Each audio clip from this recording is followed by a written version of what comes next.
This is The Wheel Weaves, a Wheel of Time podcast with no spoilers.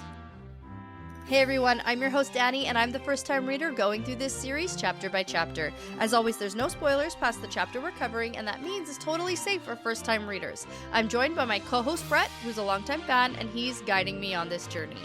We'd like to thank and acknowledge our executive producers, Brandy and Kirkwood, Sean McGuire, LightBlindedFool, Green Man, Deyvis, Ferreira, Margaret, Big C, Bennett Williamson, Hannah Green, Noralia, Geof, Searles, Erik Reed, Greysin, Ishara, Ashlee Bradley, Laura Lewis, Helena Jacobsen, and Matthew Mendoza. And before we get into things today, we just want to thank and welcome Ben, Frosted Donuts, and Kristen to the Wheel Weaves Patreon team. Thank you so much for your generosity and your support. We really, truly appreciate it and could not do this without you.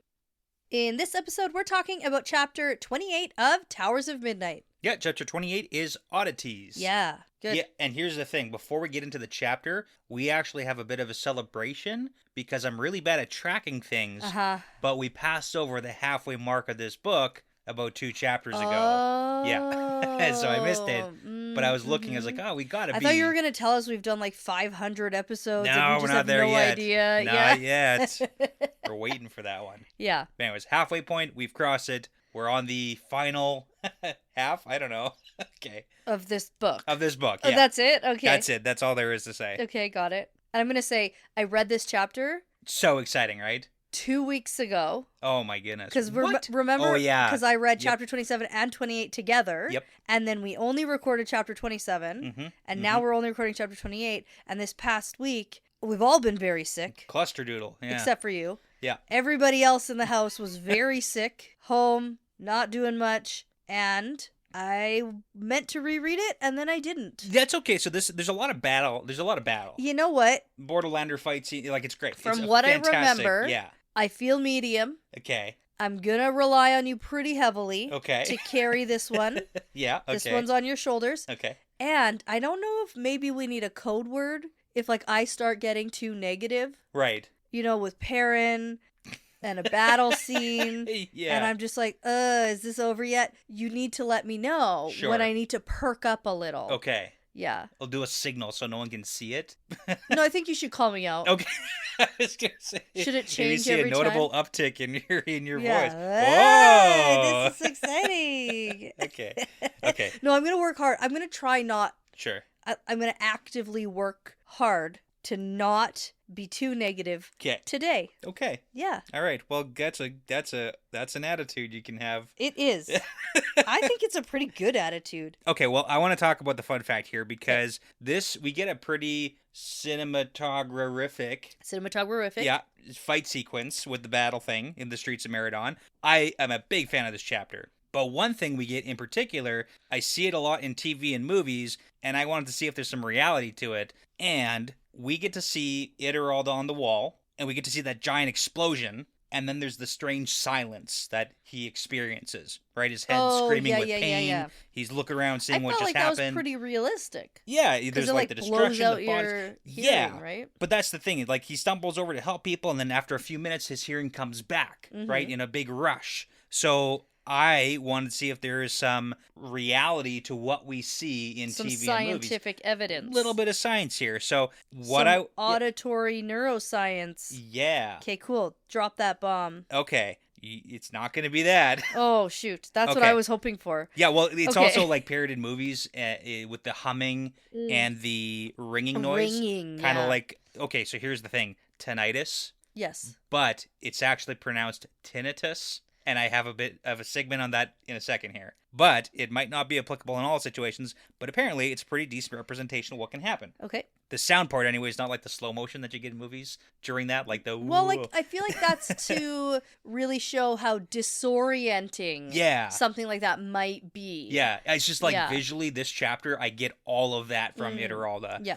Anyways, so it's a trauma-associated, like, tinnitus, and it's very common, but the recovery time and the degree of which it varies is by incident and individual. So recovery of your hearing for things like that is usually measured in days, not, like, seconds or minutes. Yeah. So it's a little bit fast, but usually it's a couple of days for that hearing to come back. Well, and it probably also would be affected by intensity. Sure, yeah. and your proximity to the blast. Yeah, proximity is a word for closeliness. Yeah. Yep. Exactly. Yeah, I did read that too. Mm-hmm. Anyways, I got stuck down the rabbit hole of, okay, is it pronounced tinnitus or tinnitus? So technically it should be tinnitus. Is that when you have a ringing in your ears? Yes, because the itis part usually refers to inflammation, right? So like laryngitis is inflammation of the throat, but with the ringing in the ears, it's not inflammation of the ears, so it's not tinnitus, it's tinnitus. Sure. I hate it, and I'm going to say tinnitus anyways. I honestly didn't even know it had a name. Yeah, apparently. Like, I know it's a thing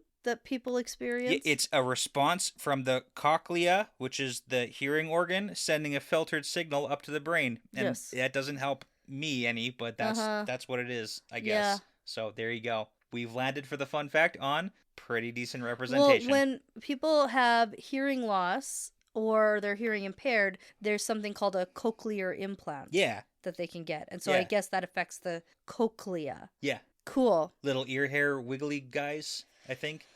Okay. One of the pictures I saw on the internet, they're like little wiggly. Yeah, and I wiggly also boys. saw a thing about how having a hearing aid could actually help change decibels for that Sure. ringing in the ear. Why not? Yeah. Okay, can we talk about this chapter now? Sure. Yeah.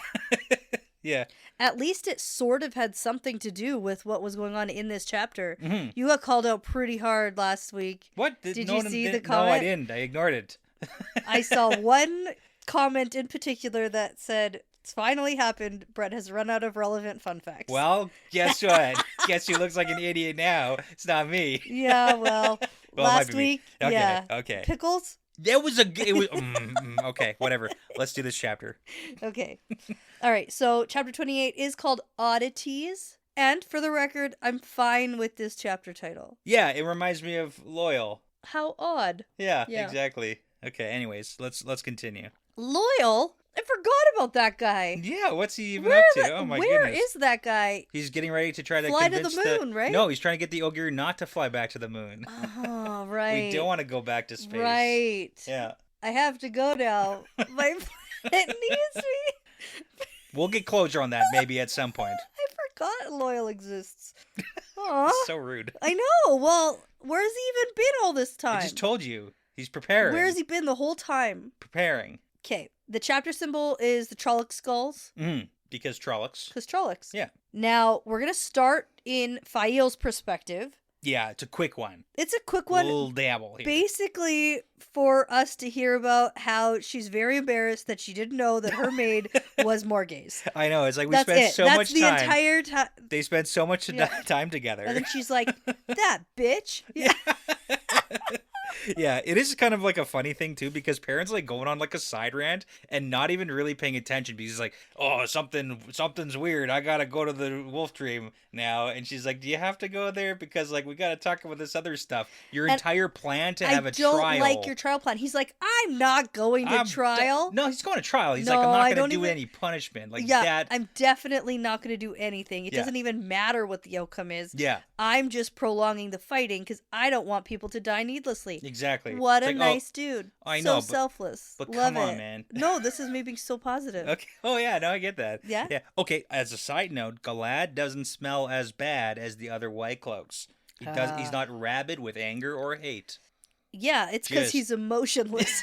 Sheer logic. Sheer logic. That's what it is. He's a white. Right. Okay. How do you feel about the whole Morgaze thing with 'Kay. Fael's reaction? Like, are we going to see any Very ramifications angry. here? She's kind of pissed off, which makes sense. No, I Parent- don't think so. Okay, because parents like the other people with her are probably just her attendants. Like that's Yeah. Well, who's Linny gonna turn out to be? Yeah. The freaking queen of the world or Yeah. whatever. yeah. I don't know what she says. I don't remember. It But was 2 also, weeks ago, Perrin but- knows Basil Gill because he's the innkeeper. Yeah, he's he's like, like, I well, know that guy's I know who he that says guy. he is. And Linny's probably just An old lady. an old lady. Yeah. So like the rest of them is probably fine. And Yeah. he does back her up. She's like, yeah, she had a reason to hide. Like Yeah. Perrin supports Morgaze's. She didn't do it to make you, Fael, Yeah. look bad. Right. She's like So- personally offended. So drop it. Yeah. He does tell her to drop it, which is pretty great. Yeah, and I can't imagine her actually to Morgaze's face Okay. at this point, Sure. calling her out or saying anything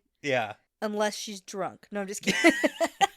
It's It's good. It's good. Okay. But before we move on from File's perspective, she did catch a glimpse of Berlane's reaction to Glad. Yeah, so it turns out it was a love connection. It looks like a love connection to me. Yeah. He's like, wow. She's making eyes right back at him, and Glad could barely form words. He was really thrown off. So yeah, we got to use that to our advantage. Matchmaker. Boobs out. Right. Love it. Yes. Okay. The distractibility level Very high. is high. Yeah. Okay. Okay, so I think the most important thing that actually comes out of this is we learn that Perrin was like, I don't actually care. I'm just stalling. Yes. And everybody's been asking me, like, our entire Q&A. Yeah. A couple weeks ago or whenever, I don't even know what day we're on. Whenever we did that thing that we did, a bunch of people were like, hey, what about this trial? Yeah. Is it going to be fair? Was Morgaze going to really do this? And what's going to be the verdict? And and they made me answer all these questions about the whole trial. And where did you land on any of that? I don't even remember. Listen to the Q&A. It'll probably be on Patreon at some point. Yeah, I swear it. Like, before Christmas hits, we are going to be so on top of things. I was going to say after Christmas. Okay. No. We'll like get it New done. Year's resolutions, babe. Next year we'll be better people. We'll certainly try. Isn't that always the goal? Well, though? no. Don't promise to try. Promise that we're going to promise to try. Are you Yoda? Yeah. Oh, no, you're the opposite of Yoda. Yeah. I promise that I'll promise to try. Anyway, I'm kind of mad that people made me talk about it for so long, right. And it probably doesn't even never matter. Gonna happen. Doesn't matter. Well, it might happen, but does any of it truly matter? Nope. Okay, let's move on because Perrin's got stuff to do tonight. He's like, I gotta go to sleep, and then he like lies down and he's asleep immediately. And then Fayo's like, ugh. Rude. Yeah. All right, perspective switch. Yeah. So Perrin wakes up in the wolf dream, and he pops in right near a big steel tower. Yeah, do you remember this part? That feels weird. It's the Tower of Genji. Is it? Yeah. Okay. Well, I don't know for sure. Yeah, no, for sure it is. Okay. Because Hopper's like, hey, idiot, because Hopper bounces in immediately. He's like, get away from here. You're not supposed to be here. And Perrin says, well, I wasn't even thinking about it. And he's like, okay, well, either you were thinking about it or somebody close to you is thinking really hard about it. And then Perrin's like, Matt probably. How does he know that? It's probably Matt. How does Perrin know that? This Perrin instinctually picks up on, but like nothing else? I got no answer for you right now for that. Oh, it's so weird that I saw Rand and Min in bed together. Right Wonder what that was about. Next. Not near a big steel tower. Anyway, so we're just gonna like jump right past that because we're just gonna bounce. Okay. We're leaving there immediately. It's just like it. Don't forget Tower Genji. Don't forget. Who's inside there? I haven't freaking forgot. Is Moraine inside there? I haven't forgot. Yeah, okay. Okay, also, big purple glass wall. Because we jump back. And you know what's We funny? jump back to the Johanna Road. This happens all the time to me when I figure something out. Sure. Like 2 seconds before it's revealed. Oh, no. And I bet it's like on purpose. Like that's how it's being described. For sure. Because he's like, oh, it's weird. I like can't go past it or something. And I was like, force field. And then like 2 seconds later, he's like, it's force a field. dome. And It's I'm a like, force field. Damn it. Like I figure it out always just like so what I'm late. hearing is you want to start doing half chapters at a time. You want to read a half a chapter and then we'll record. We'll split each chapter into 2 and you can only read half of the chapter. We've done that before with prologues. Yep. That's because they're like 100 pages. That's different. And I never know when it's gonna. That's true. A reveal is gonna reveal itself. That's true. That like is you true. could be like, okay, read 2, chapter 28, 2 pages in. I'll just 3 watch you. Paragraphs down. I'll watch to see your reaction. We can listen to the audiobook together, and you can be in charge of pausing. And then be like, these are all bad ideas. What do you think of that? Before we read the next. I'll put them on the board. The board of bad ideas? The board of bad ideas. We're not going to do any of those. Okay, what else did you figure out about this giant purple wall that is either see-through or not see-through? I don't remember the words. It was a whole opaque or translucent or transparent. Can't remember. Opaque means can't see through. Can't see through it. Transparent means completely see-through. Right. Translucent is a halvesies situation. Half and half. Okay. Yeah. And this is one of those. Yes. Excellent. translucent. But purple. But purple. Okay. So yeah, he does figure out it's a dome. Yes. And then and I just picture the Simpsons movie. Why? Oh, yes. The Because dome. there's a dome. It's not purple, though. I doubt it. Yeah, okay. But they're certainly trapped in there. Yeah, okay. Good. Also, Truman Show. Okay. Also, Hunger Games. What else? I don't know. You say one now. No, you took all of them. Oh. That's all of the them. things I've ever seen where people are in domes. In a dome, yeah. Yeah. Planetariums. Boom.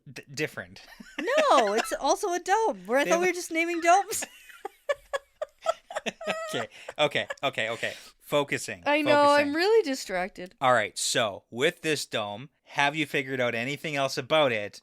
About maybe like where it came from, the purpose of it? Because he also can sense that there's some wolves being hunted inside the dome. Slayers inside it. Slayers inside of the dome hunting the wolves, and the wolves can't get out. Did Slayer put up the dome? Okay, do you think that? I don't really think much. Okay. With more information, I feel like you could piece a few things together here. Are you going to provide that to me? I might. Was it provided in this might. chapter? Okay.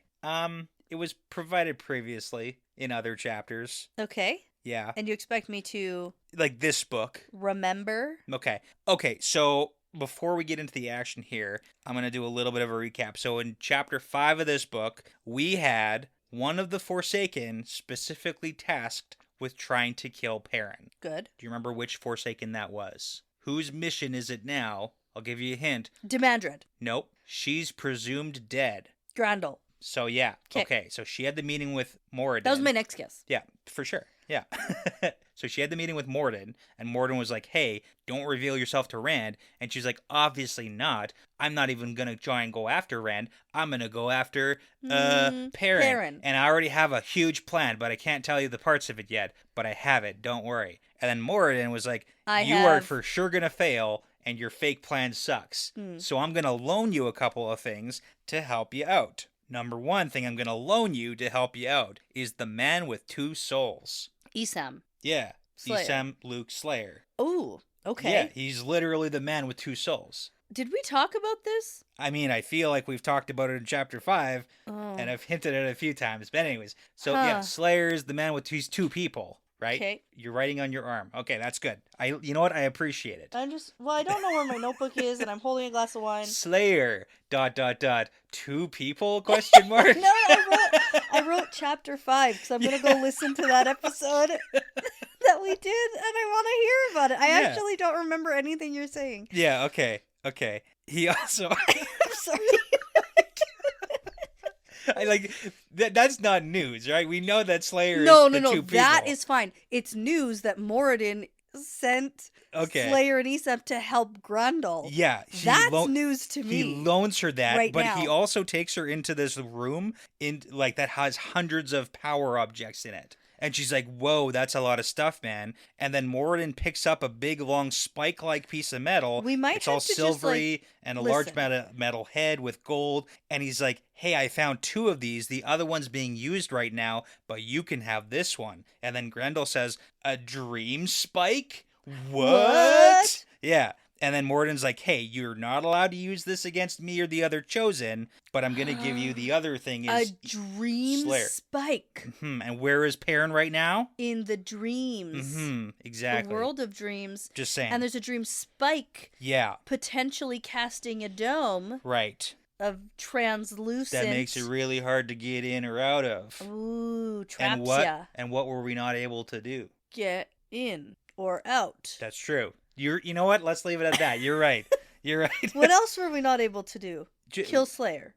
No, previously, like before. It's okay. We'll come back to it. We're gonna ruminate on that for a little bit here. I'm thinking Anyways, that we should reread this whole book. Sure, yeah. Before we go on to the next book. Okay, last thing that was said between the Grendel Morden thing, they were like, whoa, so you have a book of dark prophecies of the shadow, and Morden was like, yeah, it's super cool, and this prophecy here says that Abar is gonna die, and Grendel, you're gonna be the one to bring me the wolf of that head. The head of the wolf. The head of that wolf. Yeah. Wolf of the head of the wolf. Perrin's maybe wolf head. Perrin, yeah. Grendel's gonna kill Perrin, allegedly. Because of a prophecy. A dark prophecy of shadows. Anyways, cool. That was the important information. I really thank you for recapping. Yeah. Because I hope I'm not alone here. I mean, okay, so like I'm really blank staring. These two things were 20 chapters apart. So like for some people that was yesterday. For you, for you that was like 6 months ago. It's been a minute. Not 6 months. When did we start this book? I don't know, 4 months ago? Yeah. It's been a while. There's been a lot going on. That's true. That's why I was like, maybe we should. Okay, so back to the action sequence. Perrin is outside the dome, and he's like, Slayer's on the inside of this big purple dome, and he's trying to kill the wolves. Oh my goodness. And we can't let that happen. We better go. I'm going in. Yeah. And he tries to will himself in there. Like shift. Yeah. Shift through, but it doesn't work. Doesn't happen. Nothing happens. Man. Okay. So then he basically just does like a running hurdle. Not yet. Oh. That's a little bit too far. Yeah. Oh, okay. Yeah, so he goes to the base of the dome, and he's like, I wonder what's going to happen. And he, like, touches it, and then it makes him collapse. Like, all of his muscles turn to jelly, basically, and he collapses on the ground, but his foot's still touching the dome, so now he's just, like, he's trapped, basically, and his lungs don't even work, and he can't shift away, so he's literally trapped because he's touched it. This is the craziest. Yeah, it's crazy. And then Hopper, luckily Hopper's here, comes and pulls him out. I feel like the Forsaken should, like, use this more. Well, I mean, we only have 2 of them, and it looks like they were just found, so... Oh. Yeah, because Morden said, I have 2 of them, and one's being used. This one? Nope. This is probably the one that was given to the lady who's trying to kill... I'm having a hard time staying on the road here. Okay, so Grendel, Forsaken, tasked with killing Perrin, has a dream spike and Slayer to try to kill Perrin. And another dream spike is already in use. In use somewhere else. Okay, I'll keep my eye out for that. Right? Oh, for sure. More purple domes. I will for sure remember it. You will see. You'll be like, boom. You know what? Not. And I'll be like, no, that's the same dream spike. Like, we are in the same chapter. I would simply put the 2 over top of each other and make a super dome. Oh, super dome. Nice. That's what they call it that, Super smart. Yeah. Okay. Hey. Oh, yeah. Okay. I'm also not going to just look at color. Okay. Could be yellow. Any color of magical dome. Could be blue. Sure. And I'm going to be like, I'm Same not fooled. thing. I'm not fooled by the fact that it's a different color. I know this is a dream spike. You know what? Perrin would be like, last one was purple. I think this is different. And you know who's going to get caught in it? Elaine. Ooh. I love that. It's okay. 100% Elaine. I really like that. Elaine actually. is for sure getting caught. We're gonna circle back to that one too. Yeah. In the blue dream spike. Right. Yeah. Okay. So back to it for just a minute here. So Perrin is struggling. Hopper comes and drags him out, and he's like, "Hey, idiot! Not necessarily stupid that you tried to go through, but that like you didn't even wait for me to be here just in case something happened." Here's the positive police. Okay. I like when Perrin's impulsive. That's true. I mean, it's reckless and annoying, but much less annoying than standing and thinking for 10 minutes while everything else goes wrong around you. How do I get through here? Yeah. Anyways, so Hopper's a badass, though, because now Hopper does the coolest thing and is just like, I'm going to walk through it. Now Hopper just walks through it and, like, stumbles, but then gets through. And Perrin's like, how did you do that? He's like, I just did. Well, he's like, I am me, yo. Yeah. What's up? Because of how much I am me. Here, yeah. It's like whatever you think, that's what's going to happen. And then Hopper's like, be strong, young bull, go through yourself. And Perrin's like, no, I have a better idea. And he just like yeets himself through. Oh, yeah, that's when he like hurdles. Yeah. Just all through. And it's like his body goes limp, but the momentum carries him all the way through. And Hopper's like, dude. It's really good. It's really funny. It's a good scene. But we're through. And now we're getting a lot more images from the wolves being like, oh my god, Slayer's killing us. And it is kind of scary and sad. Because we've got... Sparks is injured.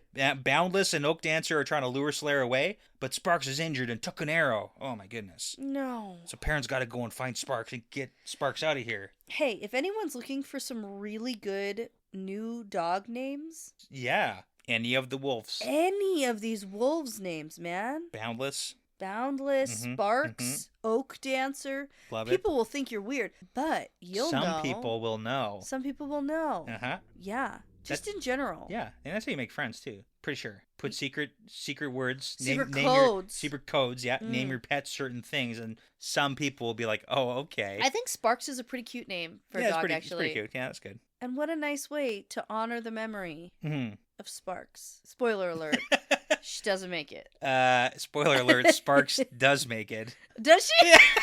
But one of them doesn't. Yeah, one of them doesn't. I don't know which one is which. Yeah, that's really funny. I assume the one who's injured is the one who dies. It's actually kind of sad. So Whisperer got killed immediately by Slayer, and then Sparks went to go and try and help Whisperer, and then got shot. And that's why Sparks has an arrow in. Because I knew there was a dead one. Yeah.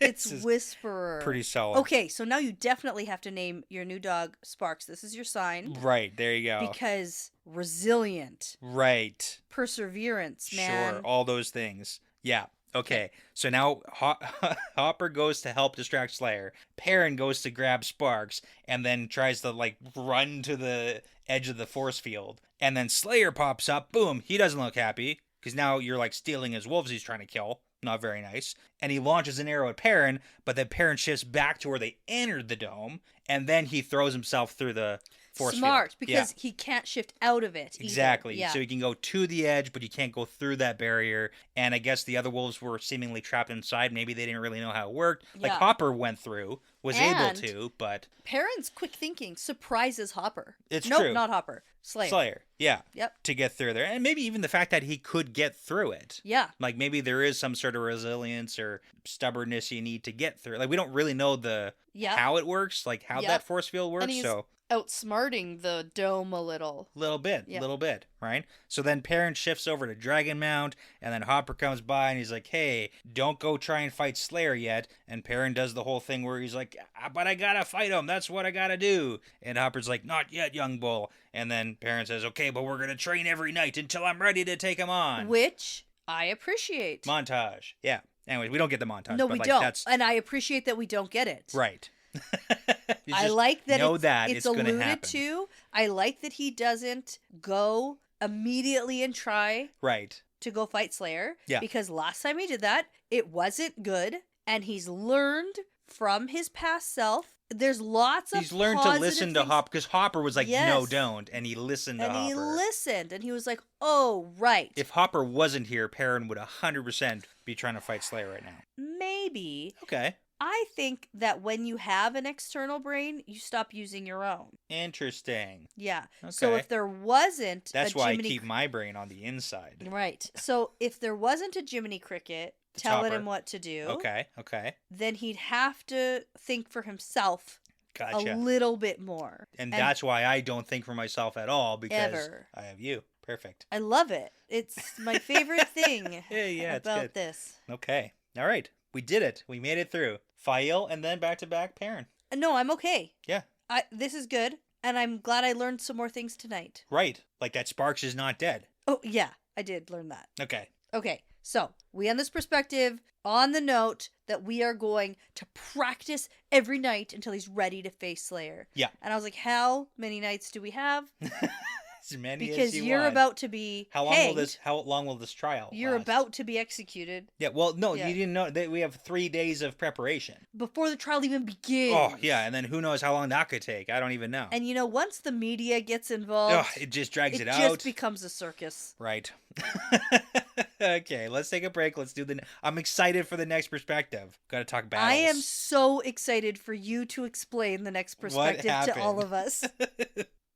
Okay, so we're back. Mm-hmm. And we are going to perspective change over to Ituralde. He's still in Meridon, and it's really warm here. So hot and muggy or whatever. Yeah, which is weird because it's the Borderlands. Right. Yeah. Why is that weird? It's north. Yeah, but it's all the gross mugginess from the blight, probably, I know. Right? Yeah. He's used to the breeze and Neridoman, so... Oh, the ocean breeze. Yeah, exactly. Yeah. Anyways. Okay, so the weird part. Some weird things are going on. Mostly that the Shadow Spawn are not attacking us, so we know that there's, so many. Yeah. And he knows that, and he's like, they should have attacked Meridon by now, because, we're not going to be able to hold off, so, what are they waiting for? I can't wait to share my theories with you. Okay. I just remembered what happens in this perspective. And good. Oh, good. I have some theories.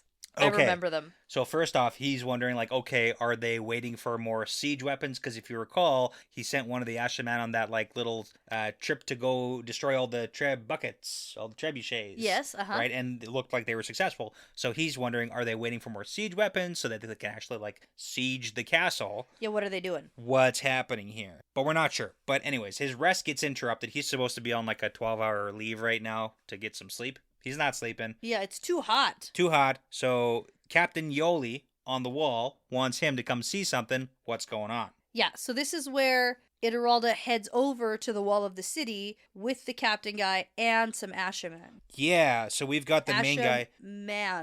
Ashaman, yeah. Plural is the same as singular. Plural Ashaman. Yeah, so Deep Badar. That's the main guy here. Deepy. Yeah, Deepy. Okay. I don't know how it's pronounced in the audiobook. It's been too long. I for me went to really remember that. far into... I was going to do a fun fact on this. On the name Deep? Well, on the whole thing, because I went pretty hard into, like, what the connections could be.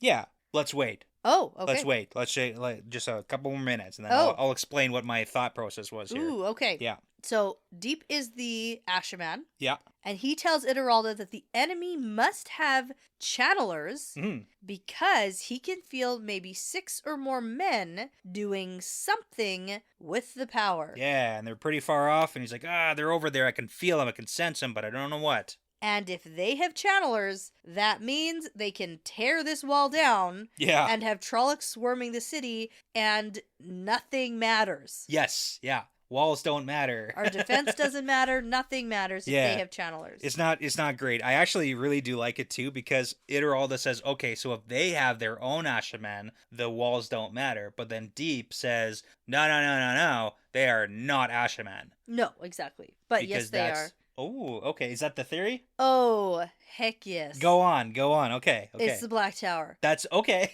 Like, that's what's happening. It is all time. Okay. And all is dark I mean, Ashaman. when you have a school And all the Dreadlords, you Yeah. literally have a school for evil. recruiting them and teaching them to become weapons, and then Yup. now you're going to use them in the last battle. Yeah. Makes sense, yeah. Yeah. I like it. Okay. Because the only other alternative at this point for men channeling is Forsaken. Sure. And I'm pretty sure I can consult my notes, but off the top of my head, I don't think we have 6 men channelers Yeah. Who are willing to work together. who, A, are Yeah. alive, Yeah. and B, willing to work together Yeah, on yeah. this tiny little section of nothing Yeah. land. The wall of Baradon. This is nothing land Mm-hmm. for them, really. Yeah. But Yeah. I Yeah. mean, it's a pretty critical city, but like, I get what you're saying. for Forsaken, Exactly. no. No. Yeah. Okay. I like it. That's good. So, like, it's gotta be. Yeah. It's either that or my initial thought too was like, it's Rand. Right. It's like, wrong They're side, channeling. Red. No, but maybe they're over there dealing with it. Right. No, but it's not that. No. Anyways, it's also that really was sad too too. hopeful. Yeah, pretty hopeful. Well, especially because Deep says, like, oh, as long as I stand, then they're not going to destroy the wall. And then he's like, That's spoiler a nice alert. thought. When the wall's destroyed, I mean, you could say that he wasn't standing because he gets one of his legs blown off. I don't know. Ooh, too soon. Well, it's, yeah, okay, that's fair. It is too soon. But that's what I'm saying. Like, it didn't work. Yeah. Okay. So before we get into it, though, we've got some orders because Ituralde doesn't want all the Ashaman that Rand sent him to just die here. Yeah. Yeah. So he tells Good. them, You know what? yeah. Excellent foresight Yeah. and intuition Yeah. and instinct. So he's like, hey, just in case, like, things are going badly, you have to leave. Use a gateway. You get yourselves and anyone you can, like, get out of here, but, like, make sure you don't die here because that's not what Rand wants here. Yeah. And that's cool. But then Deep also has, like, the better idea, and he's like, hey, I have an idea. Let's just leave now. Let's all leave. Let's all go. There's a gateway Yeah. I can make right here. We can do it. We can just we can walk through it. I bet Rand doesn't want you to die either. Yeah. Let's go. Well, yeah, exactly. Rand now probably doesn't. Before Rand maybe didn't care. Yeah, for sure. Seemingly now I would Rand. say Rand didn't have any cares Sure. previously. Okay. And now he has some cares. Okay. Yeah. And one of those cares would be Ituralde not dying. I would say so. Okay. Yeah. He Anyways. could benefit from Ituralde being alive. Ituralde says, no, well, I'm not leaving because this is still the best place to hold a defense. We are holding it here. We're going to hold. We're going to do it, and then that'll keep Eridomen safe a little bit longer. Yeah, that's his cool. thought process. That's sort of how he's getting himself through. Yeah. Because he's like, I'm defending this place that's definitely not my home. Yeah. But it's a good and you gotta like, it's very true. Like, it's a good fortification. And if you leave here, where are you gonna go to be attacked next? Yes, because if they get through here, they're just heading south. Yeah, exactly. That's the point. Okay. It's the last battle. Yeah. This is the thing, man. This is like a battle. Yeah. That's happening. Let's do it. The whole thing is the whole thing. One could argue that the entire series is the last battle, but okay. I would argue that. Yeah, that's what I've been saying. Except there's lots of battles. Sure. Okay. All anyway, kaboom! Kaboom! This is the part where I want to talk about Kablammy. Deep Bedar. Okay, so there's no warning, and an explosion hits, and that's bad news bears for everybody. Yeah, and this is the cinematographic moment that we get. Yeah. Because it's like the explosion, then Ituralde's at one point standing beside Deep, but then he's on the ground. You know what this feels like? What? I haven't read other Brandon Sanderson. Sure. And I don't know his writing style. Yeah. But this feels like a very clear attempt at writing like Robert Jordan. Okay, I was going to say it's Lord of the Rings. It's the Battle of Helm's Deep. Oh, I don't care about that. Well, no, you will, because that's what I'm going to talk about. And you're going to make me do a shot? Well, yeah, we have to. Okay, so at the Battle of Helm's Deep, they're literally like inside a fortress, and then the wall gets blown up, and then all the orcs Uruk-hai start like pouring through the wall. Oh, that's that. That's this. It's the same thing, and then they're like, we gotta hold the gap, and they're like, no, we can't hold the gap, retreat back into the city. It's a whole thing. Okay, what I was talking more about was like the exposition. Sure. And the entire descriptive nature. Yeah. Of how one moment we're here and the next moment we're here, and then like it just feels very similar to past books of how battles have happened. Yeah. And so I don't know if having never read any other Brandon Sanderson. I don't know. That is your opinion. It feels in the style of Wheel of Time. Yeah. Continued. Okay, so back to it. Back to this sequence, and then we'll have a drink because we gotta pour one out.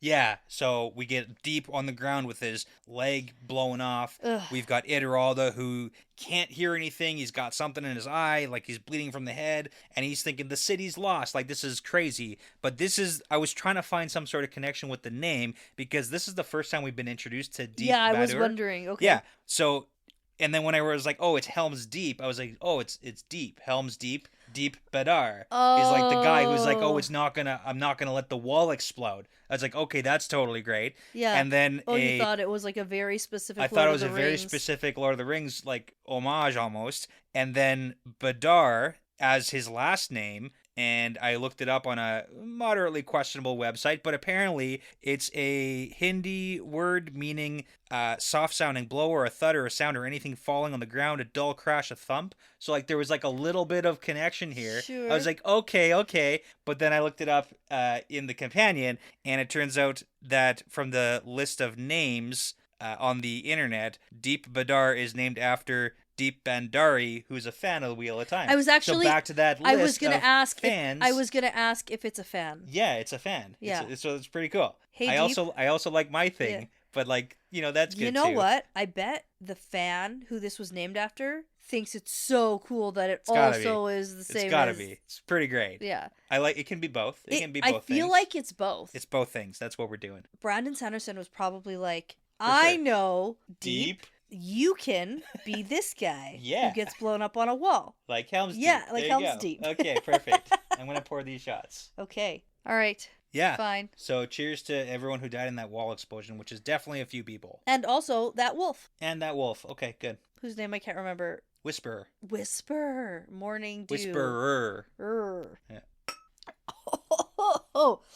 The smaller one's almost worse. Right. I don't know how. Ugh. Okay, are we good? All right, so coming back to it, there's a little bit of like that chaoticness of the battle, and then Ituralde ends up in a sick tent with one of the other Ashaman named Antail, and Antail is healing people. Ooh, yeah. Yeah, and he's got a weave for Deralda. Ooh, yeah, this is kind of a cool one. It won't make you actually better, but it'll make you feel like you're better. Yeah, it's more... I love that. Well, we've seen a very similar one with, like, Moraine, of taking... Questionable, Like because... with the horses? Yeah, like with the curing your exhaustion. Oh, yeah, yeah. He describes it as similar, but probably more dangerous than the women's version. And it seems to be a bit different, but more effective. And maybe it is a little bit different, but like similar vibe in my opinion. Of like a little bit of Healy, a little bit of exhaustion curing, a little bit of everything. You know what it kind of reminds me of? So, side story. Okay. Hold on to your hat. It was the 80s. No, I was watching a documentary about football players. Sure. And there was one dude who hurt his shoulder the same way I hurt my shoulder. Oh. Like an AC joint separation. Okay. And so was it a bunch of drugs? When I hurt my shoulder playing soccer, I was screaming and swearing at people on the field, and I had to get like carted off and go straight to emergency. They had to cut my jersey off me. It was like a whole thing because I couldn't even like move. This dude, same injury, goes to wherever, they stick some steroids into his shoulder. Yeah. And then he goes and finishes the game. Okay, I just side note question. How many millions of dollars do you make playing rec soccer? Oh my god, I have to pay to do it. Oh no. Oh no. I lose I'm in the negatives. Oh man. With my soccer career. It's rough. Okay. It's just I'm sure that guy's shoulder not better. Right. But he certainly didn't feel it. Well, whatever works, man. Yeah. Yeah, like if I gave you a bunch of steroids and was like, here's $10 million, go finish the soccer game, you'd probably be like, okay. Yeah. Wipe the tears off. Yeah. But, you know. Mm-hmm. Anyways, okay, that's good. This is the same thing. Same. Deralda, he's ready to go. Yeah. It's just magic drugs. Magic drugs. Yeah. Now, my favorite part, can I tell you? Yeah, okay, go. Asks for consent. He does. Doesn't get it because Deralda can't really even talk good. He's like, do you want me to proceed? And then he's like, yeah, basically. Yeah, okay. That's questionable. He asks, though. He does ask, and Deralda's like, blah. And then he's like, oh, fine. I think it's pretty clear he wants it. Well, yeah, of course Deralda wants it. Yeah. But yeah, we know Deralda. This is what needs to happen. It's an enthusiastic yes. It's good. That's good. Okay. So, the Ashaman curses. Yeah, also, just side note, Deep isn't dead. He just has his leg blown off. Well, yeah, Antail healed it. Good. Well, just like he's missing a leg now. Oh, this isn't a Spark situation. It's not a Spark situation. I know that he didn't die. Okay, gotcha. This one I do know. Okay. You know he's not dead. Thanks. Okay. Just gotta clear that up. Yeah. Okay, but we have to figure out a plan because we should probably leave. Yeah, like the city's in chaos right now. Like they go off to do a little investigation of this entire disaster, and everyone's like running around. The city's basically lost because there's going to be a huge amount of Trollocs who are going to be pouring in the city any second. So keep in mind, it's still surrounded by a moat. Okay. So the wall is blown up, but there's still a moat. So now all the Trollocs are like throwing rafts and shit into the moat so that they can cross the moat. Because they don't like water, They don't like water, but they also have to get across. And there's no bridge for them to go across. Okay. So they got to cross the water, and then they're going to be able to get through that big wall gap. So we got like a little bit of time, but not a lot of time. Okay. That sounds scary. Yeah, because they don't have ladders. They don't have any other siege engines. So it's literally just like Trollocs and Fades trying to get across the big moat to get through the wall gap. And lots of them. 100,000. Like, so many. So many. So Deralda at this point, it's like, okay, we got to organize a retreat. Rand should have taught more Ashaman finger arrows. And death gates. Yeah, for sure. Totally. Anyways. Before Luce Theron left.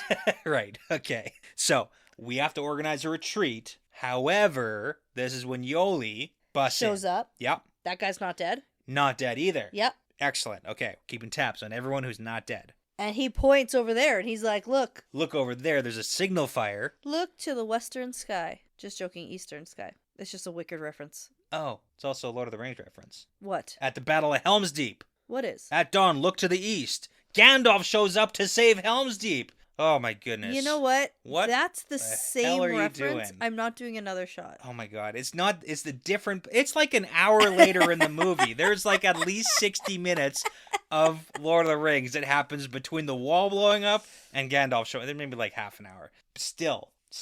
As someone told me lately, everyone deserves the chance to fly. That's wicked. Yeah. Okay. Yeah, okay. Okay. So anyways. I'm not doing a shot. Do you want one? No, it's fine. Okay. I just have a glass of whiskey, so like that's the same You thing. just have a sip. Okay. All right. So Yoli comes in. He's like, "Hey, my sister." Oh, right. There's a thing over there. There's a signal fire saying she's coming with reinforcements. We have to hold the city until they arrive. And Edirol is like, "My dude, there's a big old hole in the wall. We can't hold the city. Like, what are you even talking about? Even if there are reinforcements coming, there's not going to be enough to hold off all the Trollocs. And also, what happens if it's fake? What if it's a big trick? Yeah. What if it's a trick? Like, this is a bad plan." But then Yoli says, "Give me like a couple hours." And Edirol is like, too many. "That's too much time, man. There's no time. That's too many minutes. There's a hole in the wall, a giant gap. It's huge." And then Yoli says, "Please, aren't you one of those people named Great Captain? Show me what that title means." Well, and like here. I love it. Oh, man, so powerful. But here's my counterpoint. Right. Idiralda is showing him what that means. Well, he will be soon. We don't just hold out because maybe there's some tiny little bit of hope somewhere.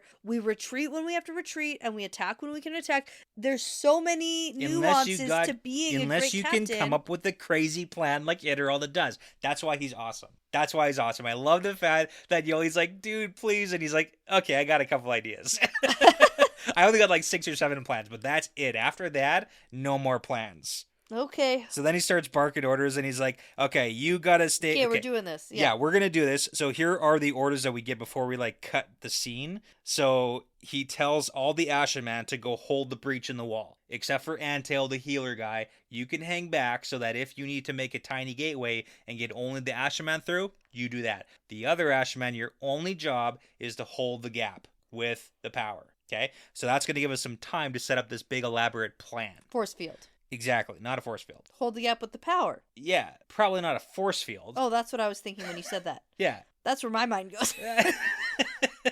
Just gonna like blast them back kind of thing? Yeah, just keep blasting them. Keep blasting. Okay. I was like, ooh, use like air, force field. Can't get through. Yeah, that's good too. Okay. Anyways, and then... But it's not gonna work if they have Channeler Dreadlords over there. Well, that's also the question, and they don't actually end up showing up, so that's good. Plus, we have waves and waves and waves of Trollocs, and you can send the Trollocs into the meat grinder. That's okay, because at some point, the Ashaman are going to burn out. So that's kind of the entire point. Okay. So then a couple other orders. He's like, "Yoli, your job is to get everyone to stop running around like it's Tarman Bloody Gaiden," which is a great job. And then he's like, wait. Oh, wait a second. It is. Okay. Then we need cavalry groups. Those are going to be important. We need a bunch of cart loads of firewood and oil. That's going to be important for the plan. And then we need everybody who can shoot a bow and arrow. We need all those people too. So those are the ingredients for the sabotage that we're going to be doing in the city. Cool. Yeah, it's good. Yeah, this is better than retreating. Yeah. This is way better.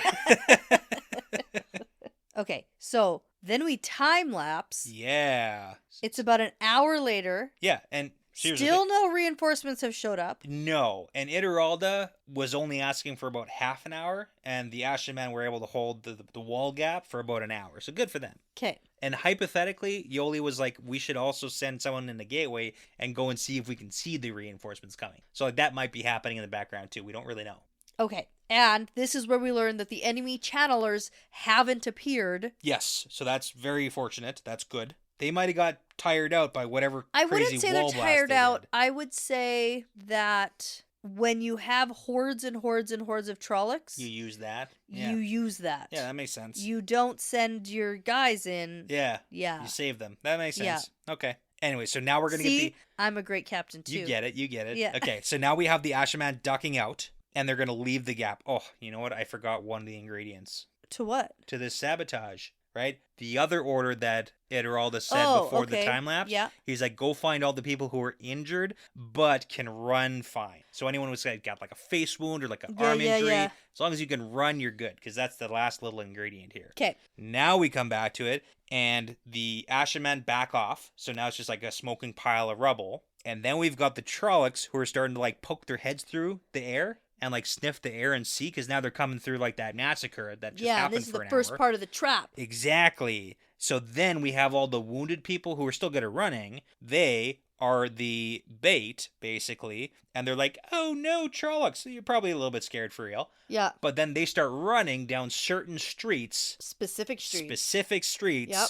To lure the Trollocs down those streets. And then the Trollocs break out into a run, howling, because it looks like this is going to be a super easy opportunity to pillage a city. Yeah, it's going to be like no Everyone's problem. on the run, no problem. Even the Madrals are like, if you remember, sauntering through like it's West Side Story. Remember when Matt did that? With the he had his troops line up pretending to like build a wall and then all run away, and then I think it was the Shanshan like chased after them, and then he had an ambush waiting for them. Right. Pretty And great. wasn't it also Ituralda who had all the people dressed like farmers? Yeah. Okay. Yeah. This is his thing. Yeah. He loves deception. Yeah. Yeah. Yeah. It's basic concepts of the art of war. Warfare. The Art of War is like a very famous book by Sun Tzu Yeah. about warfare. Yeah, we have it. It's on the shelf. The main rule is like, if you're gonna do one thing and the enemy knows it, then don't do that thing. Oh. And another rule is like, hey, people don't like being lit on fire. It's a really good plan for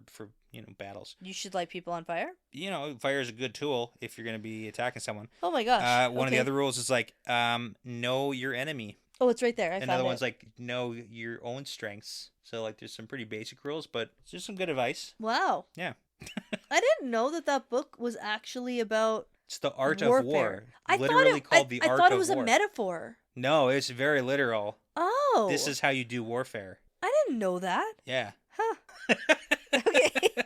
Good to know. Because I know Good to that book. Yeah, so Ituralda. And when you say you know that book, like you know of I that know of book. it. It's been on the You've heard the shelf. title, Like yeah. it moved with us, and I put it up there. Yeah. Well, one of the two of us owns that. Yeah, it's yours. And it's not you. No. Okay. All right. Okay. I put it beside Anthony Kiedis' Scar Tissue Perfect. They go together hand in hand. and Fight Club. You know what? That's where it's sandwiched between. There's definitely No some rhyme or sort reason to this bookshelf. No Dewey Decimal System over here. Okay.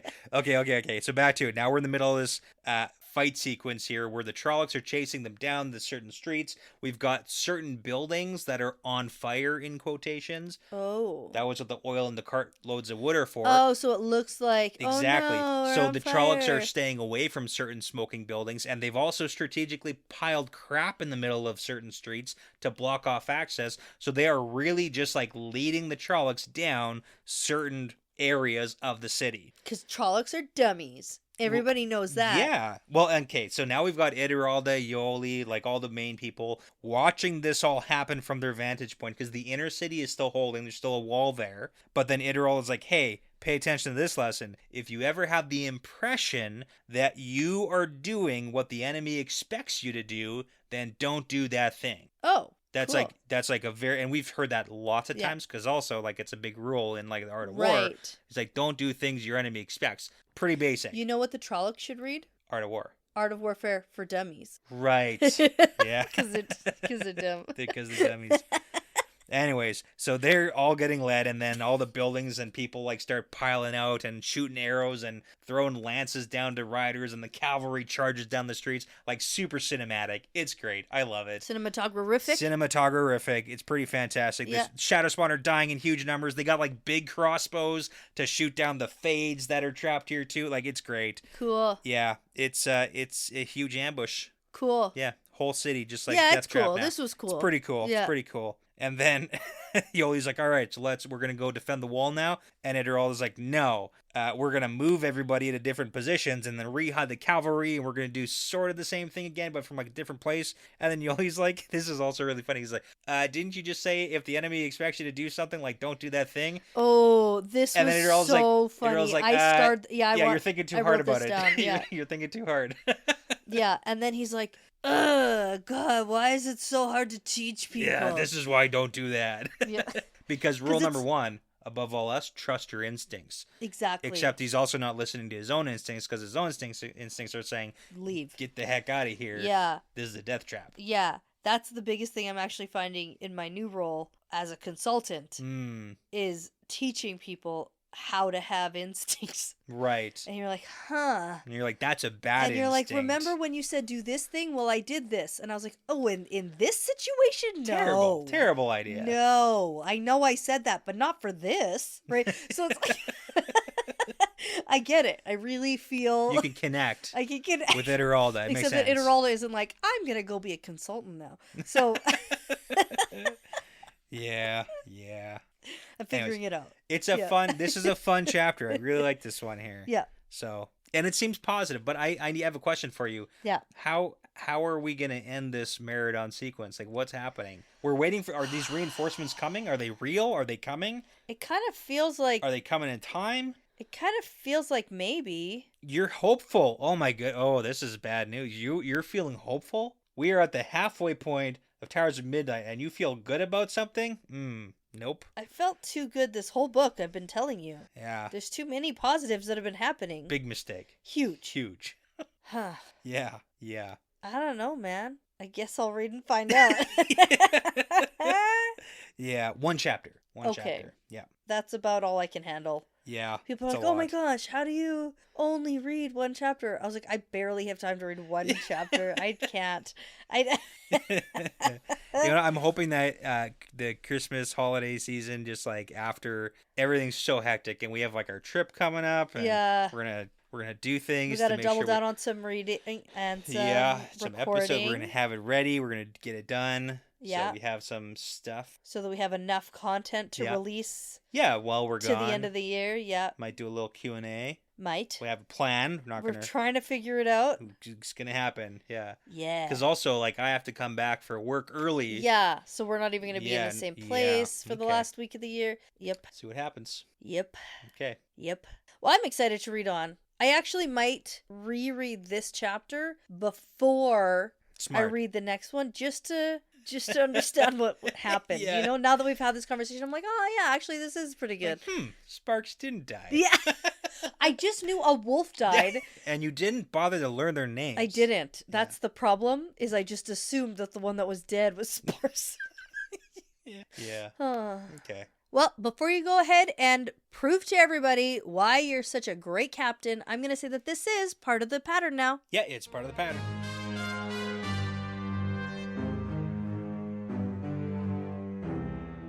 Thanks so much for listening, everyone. The Wheel Weaves is hosted by Dani and Brett, edited and produced by Dani and Brett with Passion Socks, Cody Feltz, Benjamin, Jamie Young, Megan, Jared Berg, Ricky Morissette, Lance Barden, Adam, Mozyme, Michelle Forbes, MKM, Antoine Benoit, Lawrence Bradley, Colby T, Gabby Young, Rycat, Zane Sayaka, Matrix, The Albatross, Bratimus Prime, and Matt Truss, with music by Audionautic. Be sure to check out our Patreon page if you are interested in supporting us and the podcast. We'd love to send you some Patreon exclusive merchandise as a thank you. Plus, you'll gain access to our episodes earlier than everyone else, and at the time of recording, we have over 40 bonus episodes for your listening pleasure. Find all that and more at patreon.com/thewheelweavespodcast. For general information about our show and information like how to send us shot glasses, how to join our Discord, and how to get in touch with us, visit thewheelweavespodcast.com. And as always, please be sure to give us that 5-star review because it really does make a huge difference in helping people find us.